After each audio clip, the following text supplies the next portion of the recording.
Before you read another word, close your eyes for 1 second and try to remember the smell of your mother's kitchen at noon. Not dinner, lunch. That in-between meal nobody wrote about, nobody photographed, the one that just happened every single day, and then one day stopped happening at all. You are probably one of the last people alive who actually tasted some of what's on this list. Not read about it, not seen it in a museum, tasted it at a kitchen table, from someone's hands, who is very likely gone now. That's the strange thing about the food on this list. It didn't disappear because it was bad. Every single item here disappeared because the world it was built for disappeared first. The mill towns, the nickel lunch counters, the ice boxes, the mothers timing a whole meal around a factory whistle. The food was just the last thing standing before it all went quiet. Here's what's going to happen if you stay for this whole list. Somewhere around number 14, or maybe number 9, or maybe not until the very end, something is going to hit you sideways. A smell, a name, a plate you haven't thought about in 40 years and didn't know you still remembered until this exact moment. That's not an accident. That's just what happens when food this specific gets said out loud again after all this time. And 2 of these, I'm not going to tell you which 2 yet, are still sitting in kitchens somewhere, right now, being made by families who never stopped, while the rest of the country forgot they ever existed. You'll know exactly which 2 by the end. So stay to the end. Not for me, for the person this list is going to make you think of. Say their name in the comments when you get there, and if even one of these brings something back, hit subscribe, because there are a lot more tables like this one waiting to be set again. Let's start at 19. Number 19. Vienna sausages solved a problem nobody talks about anymore. What do you eat for protein when you have no icebox, no stove at lunchtime, and 10 minutes?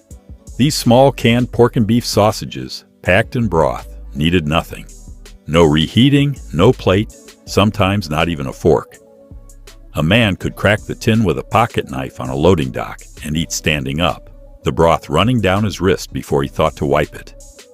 A single can, a few cents at the corner grocery, delivered enough protein to get through an afternoon shift, and the can itself could be tucked into a coat pocket that morning and forgotten about until noon. That was the whole appeal. Not flavor, not tradition, just reliability in a tin, faintly of broth gone a little too long in the can. A smell men learned to stop noticing after the first few years on the job. For men working outdoor jobs, rail crews, dock workers, road gangs, this was lunch that traveled in a coat pocket and never spoiled. They didn't need a lunch pail at all if you didn't have one. It wasn't food anyone bragged about. It was food that showed up when nothing else could. And in a decade where a missed meal meant a slower afternoon and a smaller paycheck, that dependability was worth more than taste. Number 18. Fig Newtons were doing something quietly smart, hiding fruit inside a pastry shell that could survive a jostled lunch pail for 6 hours without turning to mush. Nabisco had been mass-producing them since 1891, and by the 1920s they were a fixture in school lunches and factory lunch pails alike, sold by the box for a few cents apiece, stacked next to the register at grocers who knew exactly which customers bought them every single week. For a mother packing lunches for 3 or 4 kids on a tight budget, that mattered. One box stretched across a week, no spoilage, no mess, and no need to wash a container afterward. The gap it filled was logistical as much as nutritional. Fruit itself was fragile and seasonal, bruising in a pail or rotting before a child got around to eating it. But a fig paste sealed inside baked dough traveled like a brick and tasted like a treat regardless of the season. Bite into one and the outside gave way soft. Then the fig center hit thick and slightly grainy, sweet in a way that didn't need refrigeration to stay that way. Kids traded them at lunch tables the way kids trade anything worth having, sometimes 2 Newtons for a slice of someone else's cake. sometimes just handed over because a friend wanted one. A cheap, sturdy sweet wasn't a luxury in a working household. It was one of the only guaranteed good parts of the day. The one bite a kid could count on tasting the same no matter how the rest of the week had gone. Number 17. Cracker Jack ran on an idea toy companies would spend the next century copying. A prize buried in the box. Caramel-coated popcorn and peanuts, sold in paper sacks since 1896, hit peak popularity in the 1920s as a ballpark and lunch counter treat that cost a nickel and delivered a small surprise with every purchase. Whether that was a tin whistle, a paper ring, or a tiny metal charm nobody could quite explain the use of. For working-class families, a nickel was real money, but it bought something rare. A treat that felt like it was giving you more than you paid for, an entire experience instead of just a mouthful of sugar. That mattered in a decade where most lunches were built entirely around necessity, where a purchase rarely existed just for the fun of it. The crunch came first, then the sudden give of a peanut, then sticky fingers you'd be licking for the next block, caramel working itself into the creases of your knuckles no matter how careful you tried to be. Kids carried the little metal or paper prizes in their pockets for weeks, showing them off at school, trading them, losing them down storm drains, and mourning it for days. A candy that included a toy wasn't just dessert. It was one of the few purchases in a working family's week that felt like pure, uncomplicated pleasure, with nothing practical about it at all. Number 16. Welsh rarebit solved the problem of the working woman with 30 minutes and a nickel. By the 1920s, more women than ever were clocking hours as stenographers, switchboard operators, and shop clerks, part of a new class of downtown office workers who had exactly one break in an 8-hour day and nowhere close to home to spend it. Tea rooms and lunch counters built menus around meals that could be served fast, eaten fast, and still feel like an actual sit-down lunch instead of something grabbed and gulped at a counter. A savory sauce of melted cheese, beer, or milk, and mustard, poured hot over toast, did exactly that. 5 ingredients, 1 pan, ready before the coffee cooled, and hearty enough to carry a woman through until she clocked out at 5. It filled a specific gap. Cheap protein and fat dressed up enough to feel respectable in a public dining room, at a price a single working woman could justify without guilt, without the sense that she was spending money she'd need somewhere else. The smell hit first, sharp cheese and a whiff of mustard, cutting through a crowded lunchroom already thick with coffee and cigarette smoke. Waitresses in Chicago and New York recalled rarebit orders coming in bunches, whole rows of women eating the same thing at the same hour on the same clock, as regular and predictable as the shift bell itself. It wasn't glamorous, it was efficient. And for a decade obsessed with efficiency, that was enough. Proof that a woman earning her own wage could also feed herself on her own terms. Number 15. The Devil Dine sandwich showed up in the 1928 cookbook 700 Sandwiches, doing something that Decade did constantly and rarely gets credit for. Stacking 3 cheap canned proteins into something that read as generous instead of desperate.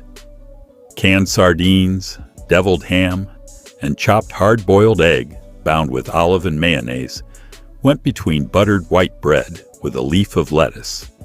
The kind of sandwich a home cook could assemble from whatever happened to be sitting in the pantry that week. None of those ingredients needed an icebox for long. All of them were pantry shelf cheap, and combined they made a sandwich dense enough to actually hold a body over until supper. Heavier in the hand than its cost would suggest.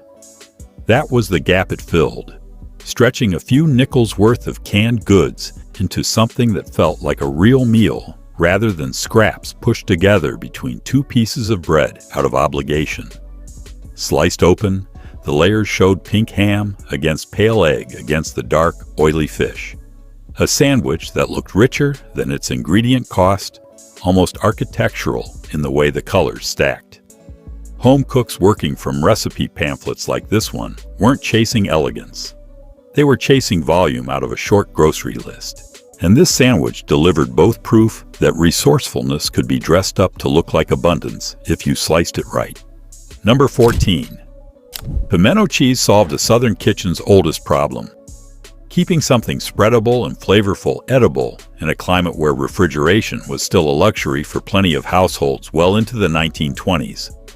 Cream cheese or cheddar blended with canned pimentos held up better than plain cheese alone, and the acid and salt in the pimentos bought a little extra time on a warm countertop, a small but meaningful margin in a house without ice. Spread thick on white bread, it became a staple at Southern lunch counters and home tables alike. Cheap enough for daily use and simple enough that a woman could make a batch in the morning and portion it out all week. No separate cooking required for each day's lunch. The gap it filled was partly climate, partly income. A protein and fat spread that didn't require ice, didn't require a stove at lunchtime, and stretched a can of pimentos across dozens of sandwiches for a fraction of what meat would have cost. The color alone made it distinct on a plate, streaked orange-red through pale cheese, cheerful in a way that stood out against the plainness of most working lunches, and the sharp tang hit before the creaminess did, waking up a palate that had grown used to blander fare. Grandmothers across the region made their own version and called it the only one worth eating, guarding their exact ratio of cheese to pimento to mayonnaise like a family secret, which tells you how personal a cheap spread could get. Something worth sitting with for a second. None of this was ever really about the food being cheap. It was about a person figuring out how to make it through a week alone, one packed lunch at a time, with whatever was on hand, whatever traveled well, and whatever could be stretched just a little further than it should have gone. Number 13. Waldorf salad solved a different kind of problem, not hunger, but appearance, at a moment when a growing middle class wanted lunches that looked as respectable as the company they kept. Created in 1896 at New York's Waldorf Astoria, the combination of chopped apples, celery, and walnuts bound in mayonnaise stayed popular straight through the 1920s because it did something rare for the era. It made cheap, shelf-stable ingredients look like a composed dish rather than a stretched one. Apples kept through winter without refrigeration. Celery was inexpensive and available most of the year. Walnuts added crunch and the illusion of extravagance for pennies per serving. That was the gap it filled for office workers and hotel restaurant patrons alike. A lunch that read as upscale without costing like one. The texture told the whole story on the fork. Soft apple, snapping celery, the occasional bitter crack of walnut skin, all coated in something rich enough to feel indulgent. Hotel dining rooms served it by the hundreds of plates a week, a dish built for people who wanted their lunch to say something about them, even on a working-class budget dressed up in borrowed elegance. Number 12. The chow mein sandwich came out of New England mill towns doing something almost nobody else in American food was doing in the 1920s, adapting Chinese-American cooking to fit a factory whistle. Chinese immigrant cooks running small restaurants near textile mills in Fall River and New Bedford noticed something practical. Mill workers had 30 minutes, needed something hot and filling, and would eat almost anything served fast and cheap between two pieces of bread. Fried, sauced chow mein noodles, loaded with celery, bean sprouts, and onion, went straight onto a soft white bun or plain bread and got smothered in gravy. It filled a gap no other lunch on this list touches, the exact intersection of an immigrant community's culinary knowledge and a factory shift's brutal time limit. Eaten out of wax paper on a mill floor, the sandwich came apart fast, noodles slipping out with every bite, gravy soaking through the bread within minutes of being handed over. Workers ate it standing, laughing about the mess, because there was no time to sit and no shame in eating fast when everyone around you was doing the same. Number 11. Scrapple came out of Pennsylvania Dutch farm kitchens solving a problem as old as hog butchering itself. What to do with the parts of the animal too small, too odd, or too perishable to sell or smoke. Pork scraps and trimmings, the bits of liver, heart, and head meat that no butcher's customer would ever ask for by name, got simmered down slowly for hours and bound with cornmeal into a firm, dense mush, which was then chilled, sliced, and pan-fried until the edges turned crisp and dark. The process turned what would otherwise spoil within days into a dense, protein-rich meal that could be reheated again and again for the better part of a week. By the 1920s, it was still a staple across the Delaware Valley, sold in butcher shops alongside the more recognizable cuts, and made at home from whatever leftovers came off butchering day. The gap it filled was seasonal and economic at once. Farm families slaughtered hogs in the cold months when the meat could be preserved by the temperature alone, and needed every last part of the animal to last through winter and into spring. Scrapple was the difference between wasted meat and weeks of ready breakfasts and lunches, a way of stretching one animal's death across an entire season of hungry mornings.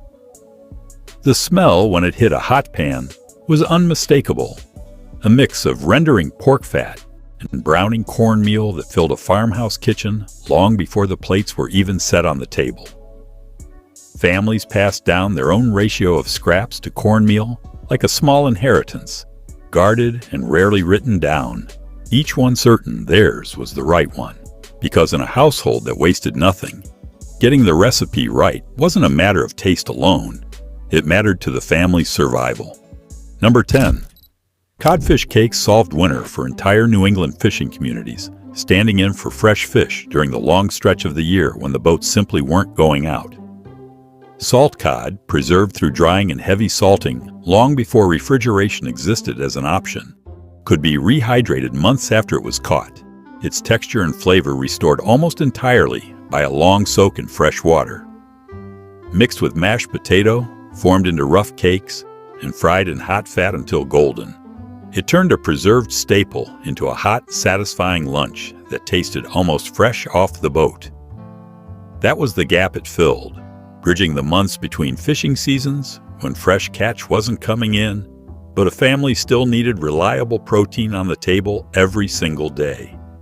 A single piece of salt cod, soaked overnight and shredded by hand, could stretch across a whole pan of cakes, feeding a family for 2 or 3 separate meals off of one modest purchase. The outside of a well-fried cake cracked audibly on the first bite, that thin, crisp shell giving way to a soft, faintly briny interior that tasted like the ocean itself had been folded into a bowl of potato.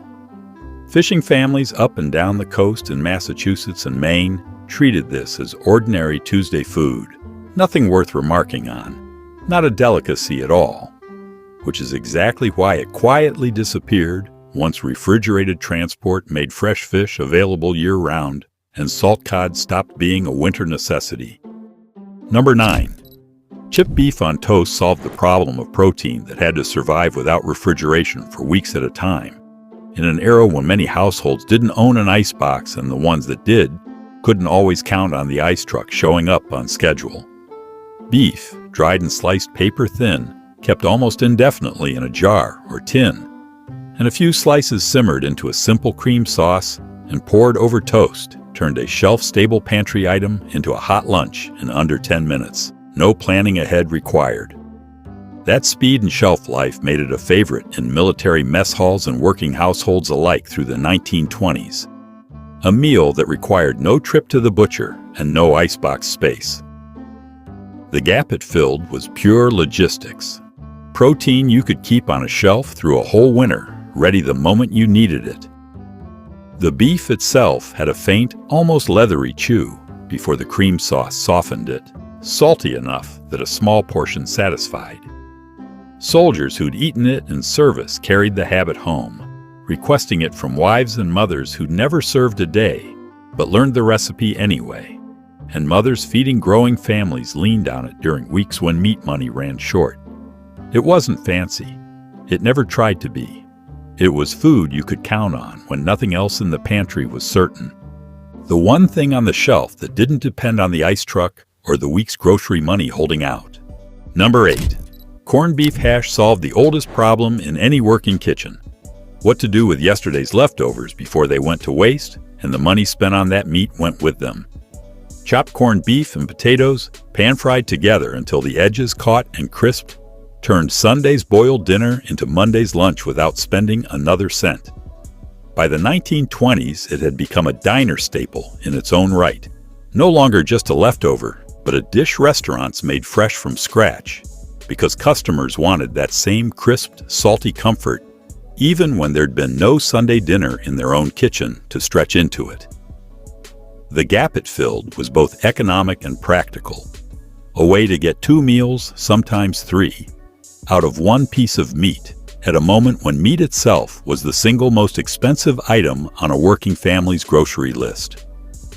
The sound alone gave it away in any diner kitchen before the plate ever left the pass. The sharp sizzle and scrape of a spatula working a cast iron pan, potatoes catching just shy of burnt.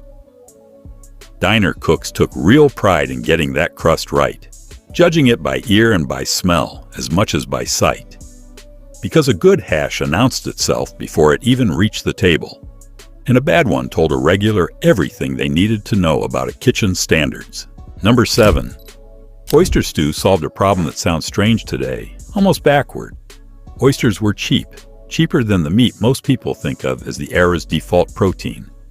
Harvested by the barrel along the Northeast and Chesapeake coasts, hauled in daily, and sold before they had any chance to sit. Oysters in the 1920s were a working-class food through and through, sold at lunch counters for a fraction of what beef or pork cost per pound. Simmered briefly in milk or cream with a knob of butter and little else, they turned into a stew that came together in minutes and warmed a body through a cold shift without draining a week's wages.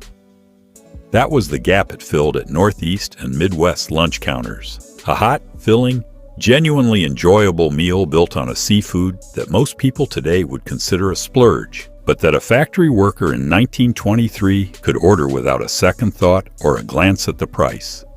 The stew itself was plain to look at, pale and simple in the bowl, but the oysters released a briny sweetness into the cream the moment they hit the hot liquid, the smell rising off the bowl before the spoon ever touched it. Lunch counter cooks kept pots going all winter long, ladling out bowls to men coming straight off the docks or off a factory shift. Because in this decade, oyster stew wasn't special, wasn't a treat, wasn't something saved for Sunday. It was just lunch. Number 6. Chicken a la king solved a problem for anyone trying to make a small amount of chicken look and taste like a lot more than it actually was.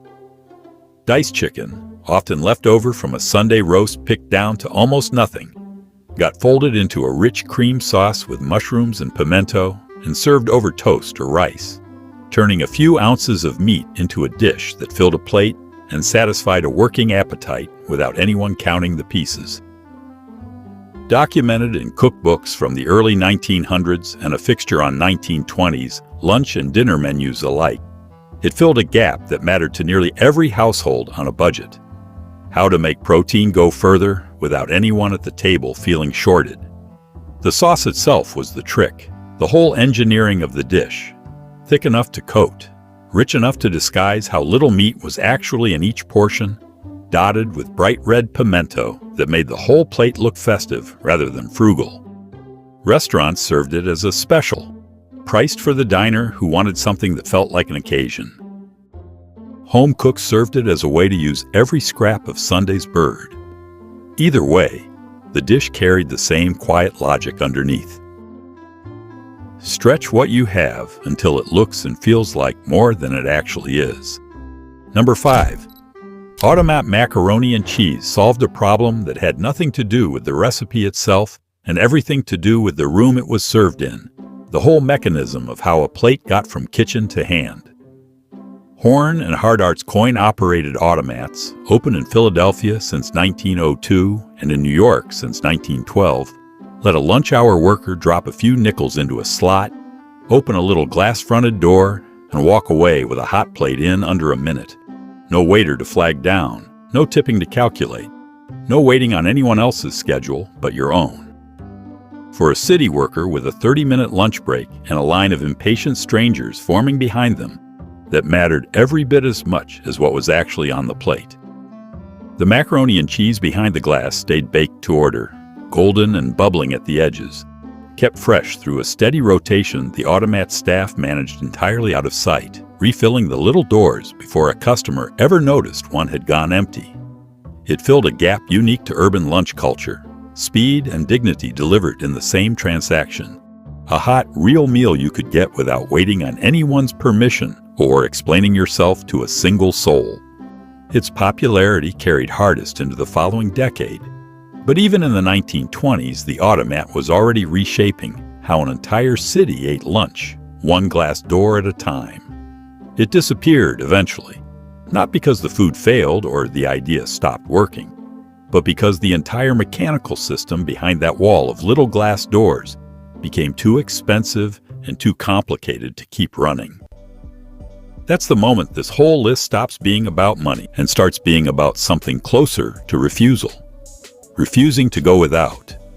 Refusing to let a short week's wages mean an empty stomach at the end of it. Number 4. Jell-O molded salad. Solved a problem that Jell-O itself had spent years and a great deal of advertising money manufacturing an answer to. How do you make plain vegetables interesting to a household getting tired of the same boiled ones night after night? Through the 1920s, Jell-O ran an aggressive marketing push, convincing home cooks that chopped vegetables suspended in gelatin were the height of modern scientific home economics. Clean, portioned, precisely measured, and, crucially, requiring an icebox, which was itself becoming a status marker in more and more households by the decade's end. Cabbage, carrots, celery, and other cheap, sturdy vegetables set into a savory mold made a small amount of produce look like a composed, deliberate dish, rather than a plate of leftover scraps someone was trying to use up before they went soft. The gap it filled was partly practical, partly aspirational. Home cooks wanted to feel like they were keeping pace with the modern kitchens advertised in magazines, and a wobbling, glistening mold set proudly on the table did exactly that on a genuinely small grocery budget. Cut into it, and the vegetables suspended inside caught the light like something under glass, held in place by a substance that jiggled faintly on the plate before the fork ever touched it. It read as clever, modern, even a little glamorous in 1925. It reads, mostly, as strange today, maybe faintly unsettling, proof that fashion moves through food just as fast and just as thoroughly as it moves through anything else people wear or buy or aspire to. Number 3. The Liverwurst sandwich solved the German-American Midwest version of an old familiar problem. How to get cheap, dense protein onto bread every single day without it costing much or spoiling before the week was out. Liverwurst, made from the least expensive cuts and organs a butcher had on hand at the end of the day, was sold sliced at nearly every corner meat shop in cities with strong German immigrant communities. Milwaukee, Cincinnati, St. Louis, and it kept well enough on a cool shelf to be packed into a lunch pail without worry, without the anxiety that came with fresher, more delicate cuts. Laid plain on bread, sometimes with nothing more than a smear of mustard, it filled a straightforward, unglamorous gap. Cheap, filling protein for a factory or trade worker who needed calories to get through a shift more than he needed variety in his lunch pail. The texture was soft, almost spreadable, with a mineral richness that some found comforting and others found strong enough that they'd only eat it with mustard cutting hard through the flavor. Butcher shop owners knew their regulars by their order before they said a word, and a working man buying liverwurst by the half-pound most weeks wasn't chasing flavor. He was making sure lunch happened every single day, on schedule, without a second thought spent on it. The way a person doesn't think twice about tying their shoes. Number 2. Campbell's tomato soup with crackers solved the cheapest version of the same problem every single item on this list has been solving in one form or another, all the way down. How to eat something hot for almost nothing when nothing was, at times, close to all there was. By the 1920s, Campbell's condensed tomato soup was already a fixture in pantries across income levels, rich and poor alike. But it mattered most in working households where a single can, thinned with water or milk and heated in minutes on the back burner, delivered a hot meal for pennies per serving, sometimes for less than any other option in the house. A sleeve of saltine crackers turned it from a thin bowl of soup into something that felt like it had actual substance, crumbled in or eaten alongside. The gap it filled was almost brutally simple, no dressing it up. No other lunch on this list required less time, less money, or less skill to put together, which made it the fallback meal in households where the week's budget had already run thin by Thursday. The smell was warm and slightly sweet acidic, filling a small kitchen fast, reaching the front hallway before the bowl ever hit the table. Mothers kept a shelf of cans set aside for the days when nothing else was left in the house, associating that exact smell, not with any particular occasion, but with the tail end of a tight week. Number 1. The Blue Plate Special solved the problem. An entire decade of American lunch counters had been circling the whole time, in one way or another, without quite naming it. How to give a working person a complete, hot, respectable meal for a fixed price they could count on and plan around before they even sat down at the counter. A single divided plate carried meat, potatoes, a vegetable, and gravy, all for somewhere between 35 and 50 cents. A price posted plainly on a chalkboard or a card so nobody had to ask or worry or do math in their head about what the bill might come to before it arrived. The term traces to the mid-1910s and was already common through the 1920s, spreading from diner to diner and city to city, though it would reach its true peak in the following decade, when fixed, affordable pricing stopped being a simple convenience and became something closer to a lifeline for entire cities full of workers. The gap it filled was trust, plain and simple. A worker on a tight schedule and an even tighter budget could walk into any diner offering one and know exactly what they'd get and exactly what it would cost. No surprises, no negotiating. The plate itself, divided into sections by design, kept the gravy from soaking into the vegetables and let a diner take in the whole meal at a glance before the first bite was ever taken. Waitresses called out the day's special from memory, and regulars ordered without so much as glancing at a menu, because a Blue Plate Special was never really about the food changing from day to day. It was about a working city built entirely around the simple, reliable trust that lunch at least would be handled. What runs through all 19 of these isn't really the recipes themselves. Recipes get rewritten, substituted, forgotten and reinvented every decade, adjusted for whatever's cheap or available or fashionable at the time. What runs through them, underneath all of that, is the resourcefulness. A woman stretching one can of pimentos across a week of sandwiches so nobody at the table went without. A mill worker eating noodles out of wax paper on his lunch break. A family working a whole hog down to nothing wasted, down past what most kitchens today would even recognize as food. The currency in these kitchens was never really money, not entirely, even when money was the whole reason the dish existed in the first place. It was memory, passed hand to hand, mother to daughter, without a written recipe, ever changing hands. It was necessity, dressed up just enough to keep its dignity intact at the table. Most of it has been lost now, not because it stopped tasting good, but because it stopped being required, and food that's no longer required has a way of getting forgotten fast. Pick one of these this week. Make it the way someone once had to, not the way a magazine would style it for a photograph. Sit down and eat it slow.